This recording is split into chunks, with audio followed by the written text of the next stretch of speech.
Hello नमस्कार आणि पुन्हा एकदा सगळ्यांचं खूप खूप मनापासून स्वागत। आता लवकरच शाळा चालू होईल आणि त्यासाठी लागणारी पूर्वतयारी मी करून ठेवणार आहे। म्हणजे बॅग धुवून ठेवणे, बुक्स व्यवस्थित अरेंज करून ठेवणे आणि बाकीची ही जी तयारी लागते छोटी मोठी ती सगळी तयारी करून ठेवणार आहे। जेवढी आपल्याला सुट्ट्यांची एक्साइटमेंट असते ना, म्हणजे सुट्ट्या लागणार आहे त्यासाठी आपण जेवढे आनंदी असतो तेवढाच आनंद आता शाळा चालू होणार आहे तो आपल्याला लहानपणीही व्हायचा आणि आता ही मुलांची शाळा चालू होईल म्हणून तेवढंच आपण आनंदी आहोत। तर त्यासाठी थोडीशी मेहनत घ्यायला काहीच हरकत नाहीये। आणि चला आता पुढे मी माझं रूटीन तुमच्याशी शेअर करते आणि त्याच सोबत खूप महत्त्वाच्या गोष्टीही शेअर करणार आहे। सो व्हिडिओ शेवटपर्यंत नक्की पहा।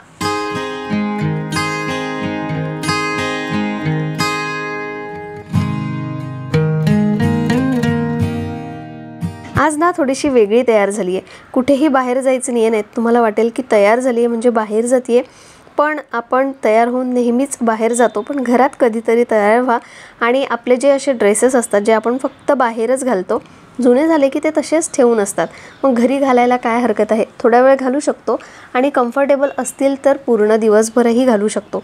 म्हटलं आज जरासं वेगळं तयार होऊ, तर छान वाटत होतं। खूप दिवसानंतर हा मी ड्रेस घातला आणि स्वतःकडे बघूनच ना एक वेगळा लुकही वाटतो आणि कॉन्फिडन्सही येतो।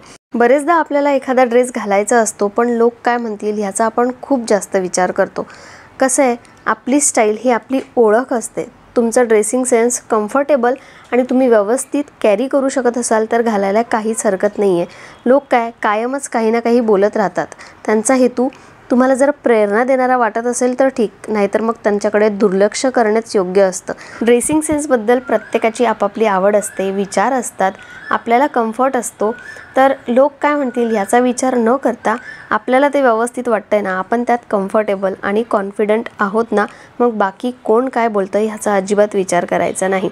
तर कपडे आणि बॅग्स वगैरे धुवून झाले आणि तोपर्यंत रियांशने मला ना अर्धा किलोपेक्षा जास्त भेंडी कापून दिली, कारण आज त्याच्या आवडीची भाजी बनती आहे। कुरकुरी भेंडी आज मी बनवणार आहे आणि ती कट करण्यासाठी सगळ्यात आधी तर ते मागचं पुढचं देठ असतं ते काढावं लागतं, देठच म्हणते मी त्याला। त्यानंतर त्याचे काप करावे लागतात आणि त्यासाठी थोडासा वेळ लागतो आणि त्याला खूप आवडते ही भाजी। जेव्हापासून मी ही बनवायला चालू केली ना त्याला खूप आवडायला लागली आहे आणि तो म्हणत होता की आज माझी हेल्प करतो आणि मीही म्हटलं की एवढं कठीण काम नाही आहे, मी फक्त त्याला मागचं आणि पुढचं जे असतं ते काढायला सांगितलं होतं देठ, पण त्यांनी कापसुद्धा करून दिले आणि मी त्याला नको म्हणत होते कारण चाकूची मलाच भीती वाटते, कधी नव्हे तो जर लागला तर उगाचच जे व्हायचं नाही आहे ते होऊन जाईल, म्हणून म्हटलं होतं की करू नकोस, पण तो तयार नव्हता। त्यांनी पूर्ण भेंडी मला अगदी उभी चिरून दिली आणि माझं काम खूप सोपं झालं। आता काय पटापट स्वयंपाक करायचा आहे आणि त्यानंतर पुढची कामं।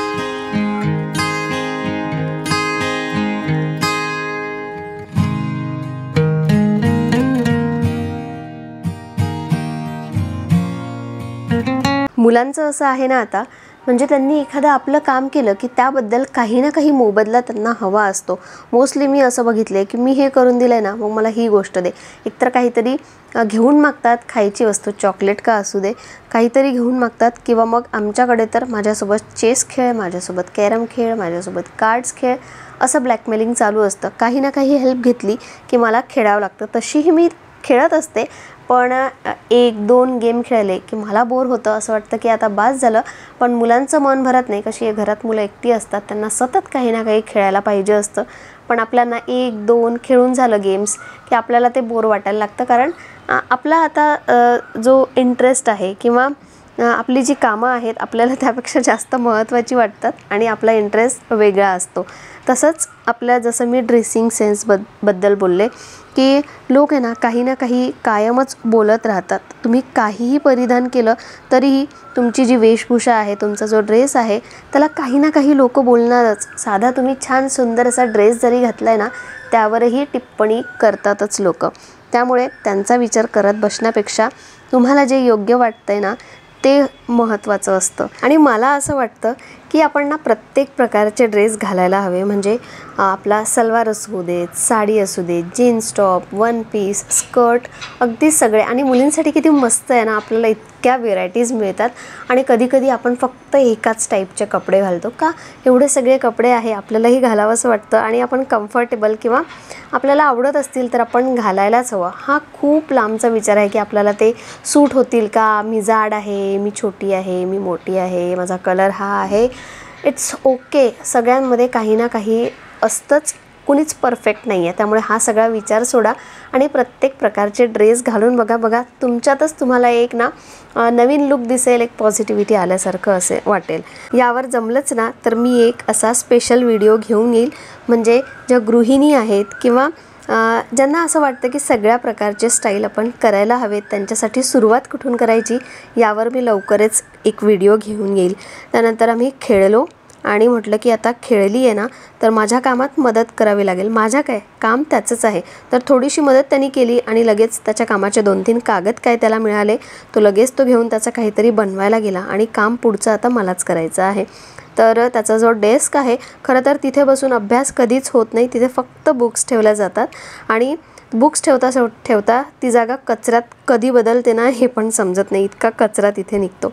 तर आता मागच्या वर्षीची जे नोटबुक्स आहेत ना, ऑलमोस्ट मी ते सगळेच टाकून देते, कारण त्यातलं काही वापरण्यासारखं नसतं. आणि जे टेक्स्टबुक आहेत ते मी तसेच ठेवते, म्हणजे जर काही पुढच्या वर्षीसाठी, म्हणजे आता 5वीला काही आलं नाही किंवा मागच्या वर्षाची बुक एकदा बघावी लागली असतं ना, की मागच्या वर्षी हे झालं होतं, मागच्या वर्षी आपण शिकलो होतो पण तरी कधी कधी विसरतो, तर तीच बुक कामात येते. म्हणून त्या बुक्स मी ठेवून देते, ज्या टेक्स्टबुक आहेत त्याच.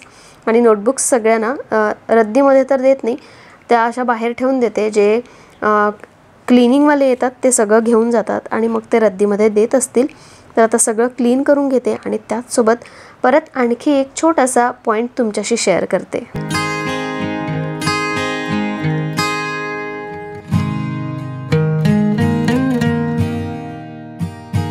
या बॅकग्राऊंड म्युझिकपेक्षा जे लाईव्ह बॅकग्राऊंड म्युझिक मला ही कोकिळा देते ना, इतका गोड वाटतो ना, आणि दिवसभर कुहू कुहू चालू असतं. आत्ताही तुम्हाला व्हिडिओमध्ये येत असेल. मला तर पूर्ण दिवसभर हा आवाज ऐकायला येतो, इतका मस्त वाटतो ना पूर्ण दिवस. तुम्हाला आवाज येतोय ना व्हिडिओमध्ये, कसा वाटतोय नक्की मला सांगा. तर आता पुढचा जो पॉईंट आहे ना, तो मी माझ्या पर्सनल एक्सपिरियन्सवरून शेअर करते. बरेचदा काय होतं, आपण ना नेहमी दुसऱ्यांसाठी अवेलेबल राहतो. म्हणजे कुणाला मदत हवी असेल, कुणाला कुठे जायचं असेल, कुणाला काहीही हवं असेल तर आपण लगेच नेहमीच अवेलेबल असतो आणि मग लोक आपल्याला गृहीत धरायला लागतात. त्यामुळे ना कधी अवेलेबल राहायचं आणि कधी हे बॅलन्स ठेवायचं, यासाठी काही गोष्टी खरंच खूप महत्त्वाच्या असतात. म्हणजे आपल्याला खरंच पहिलं म्हणजे स्वतःच्या वेळेची किंमत ओळखायला हवी. कसं आहे, सर्वांना हवं तेव्हा मदत करण्याच्या नादात आपण स्वतःचा वेळ आणि आपली जी मनस्थिती किंवा आपला जो वेळ आहे तो गमावतोय का, हे महत्त्वाचं आहे. त्यानंतर कुणालाही हो म्हणण्याच्या आधी ना एकदा विचार करायला हवा. म्हणजे प्रत्येक विनंतीसाठी हो म्हणू नका असं मी म्हणते. कारण लोकांचं कसं आहे ना, जेव्हा त्यांना कळतं की ही व्यक्ती नेहमीच तयार असते किंवा आपल्याला ते फुकट समजतात, हो मी फुकटच म्हणेल, फुकट समजतात आणि त्यांना जेव्हा गरज असेल तेव्हा ते आपल्याला एकतर कामाला लावतात किंवा मग आपल्याला बोलवतात कामांसाठी. तर अशा व्यक्तींना तुम्ही ओळखा आणि हो म्हणण्यापेक्षा तेव्हाच्या तेव्हा नाही म्हणा. त्यानंतर स्वतःच्या प्राधान्यांना महत्त्व द्या.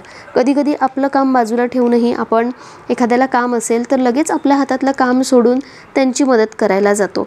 पण नाही, आपल्याला पहिले आपल्या कामांना महत्त्व द्यायचं आहे.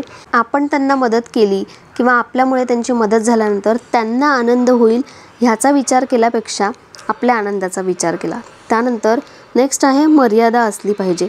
लोकांनी आपला गैरफायदा घेऊ नये म्हणून एक सीमा किंवा एक लाईन असते ना, ती असली पाहिजे नेहमी. म्हणजे गरज असेल तेव्हा स्पष्टपणे नाही म्हणायला शिका.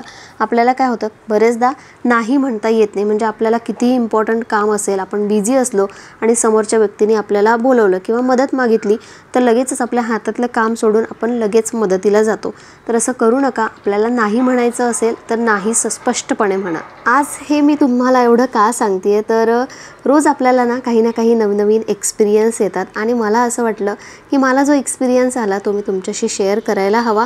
आणि मला माहिती आहे हे बऱ्याच जणांसोबत होत असतं. त्यामुळे आपल्याला कधी नाही समजत, जेव्हा दुसरी लोकं आपल्याला सांगतात तेव्हा आपल्या डोक्यात ते क्लिक होतं. आता कसं आहे, अगदी आपल्या जवळची लोकं असतात ना, ते सुद्धा आपला असा फायदा घेतात. म्हणजे जेव्हा त्यांना काम असेल तेव्हा अगदी आपल्या अवतीभोवती फिरतात, आपल्याला फोन करतात, आपल्याशी तासनतास बोलतात आणि त्यांचं काम झालं तर मग महिना 2 महिने वर्ष होऊन जातं पण त्यांना आपली अजिबात आठवण येत नाही.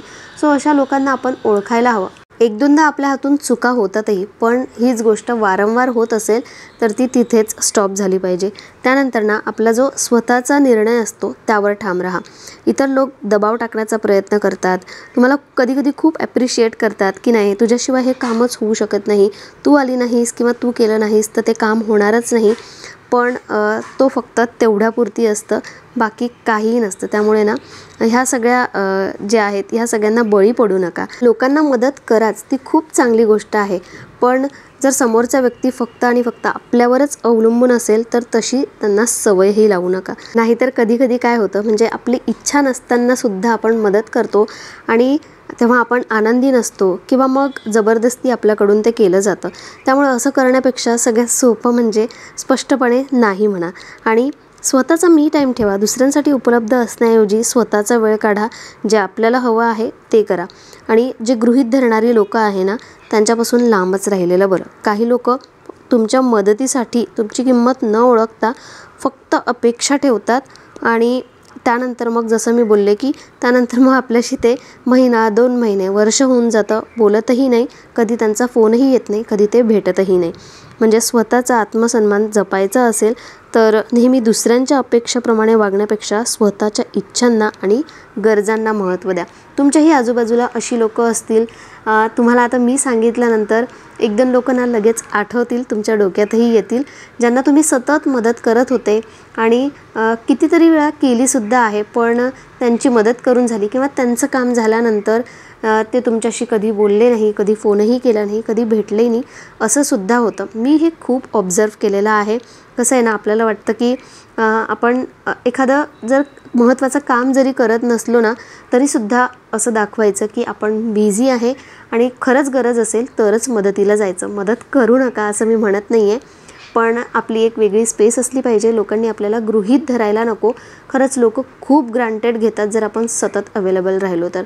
आय होप तुम्हाला कळलं असेल मला काय सांगायचं आहे आणि स्पेशली आपल्या लेडीज बाबतीत तर हे होतंच, पुरुषांबाबतीतही होतं, पण ते ना खूप स्मार्ट असतात. आपण लेडीज कधी कधी ना भावनेच्या पायी किंवा मग मदतीच्या पायी आपली लोकं आहेत हा सगळा विचार करून ना आपण मदतीला जातो आणि ह्याचा काहीही विचार करत नाही. पण आपण सुद्धा स्मार्ट बनायचं आहे आणि हा सगळा विचार करायचा आहे कितीही जवळची व्यक्ती असली तरीही.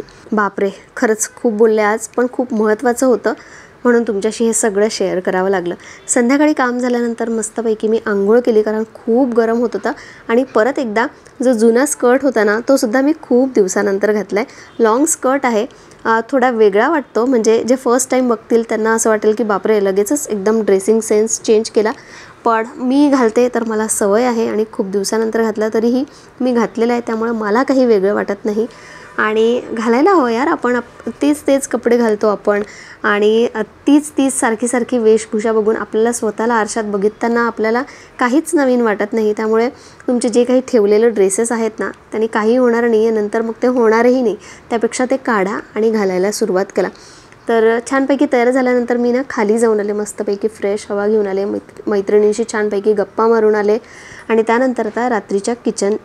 तर आजच्या व्लॉगमध्ये खरं तर मी रुटीनपेक्षा तुम्हाला खूप अशा महत्त्वाच्या गोष्टी सांगितलेल्या आहेत. रुटीनमध्ये आज काही स्पेशल नव्हतं. सकाळचा स्वयंपाक, रात्रीचं, संध्याकाळचं जसं तुमचं असतं तसंच आजचं नॉर्मल होतं. पण तरीसुद्धा मी नुसतं बसून सांगितल्या असत्या या गोष्टी तर तुम्हाला बोर झालं असतं आणि तुम्ही व्हिडिओ ना स्किप केला असता. त्यापेक्षा माझं जे रुटीन किंवा मी जे काय करते तुम्हाला बघायलाही आवडतं आणि मला माहिती आहे असे जे छोटे छोटे टिप्स किंवा मोटिवेशन मी तुमच्याशी शेअर करते ते सुद्धा तुम्हाला खूप आवडतात. आणि माझ्या पर्सनल एक्सपिरियन्समधून जेव्हा खरंच सांगायची इच्छा होते मला तेव्हा मी अगदी डिटेलमध्ये तुमच्याशी ते शेअरही करते. तर कसा वाटला आजचा व्हिडिओ नक्की मला सांगा. आणि जे सांगते ते फक्त ऐकायचं नाही आहे तर ते आपल्या कृतीमधून दाखवायचंही आहे, तसे विचारही ठेवायचे आहे. चला मग आपण उद्या भेटूया. बाय.